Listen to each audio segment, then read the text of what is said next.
Topic number 4. Don't learn or don't waste your time on formula that will not be tested. Again, there is lots of advanced concepts in level 1 that are not necessarily going to be tested in a formula context. They may already give you the result of the calculation and ask you how to analyze the result rather than to calculate the result.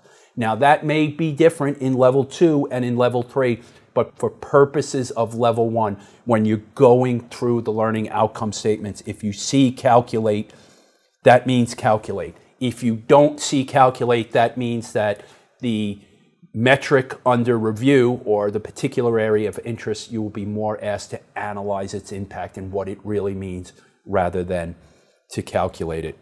In my opinion, and other people will have other opinions, what you need to do is you need to have your own formula sheet, right? And I think over time, as you're studying, you will come up with your own formula sheet. Now, obviously, the internet, you could go to the internet and ask for CFA formula sheet. Fitch provides them.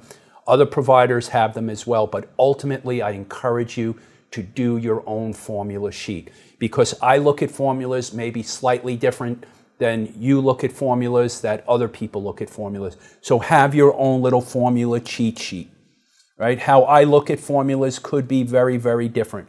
The key formulas that I think you need to know, there could be others, but for my purposes for level 1, I think portfolio standard deviation, standard error of the mean, Sharpe trainer ratios and Jensen's alpha, calculating beta correlation coefficient and covariance, bond duration, both Macaulay and modified, and convexity approximations.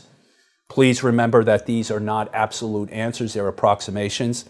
Need to understand the capital asset pricing model. Need to understand dividend discount models and weighted average cost of capital. Accounting ratios like profitability ratios, turnover and activity ratios, and the DuPont analysis, which is really a deconstruction of ROE. Most of the analysis, statistical analysis of the moments of a population, like the mean, the variance, the standard deviation, right? These are easily handled in the TI or in the HP.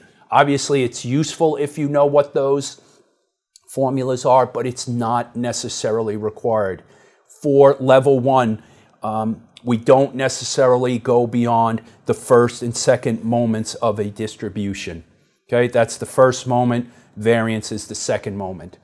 Skewness and kurtosis are the third and fourth moments, but you're not necessarily asked to calculate them, right? Some other formulas that may be in here, if you're not great at probability, right? There will absolutely be 3 or 4 questions on probability.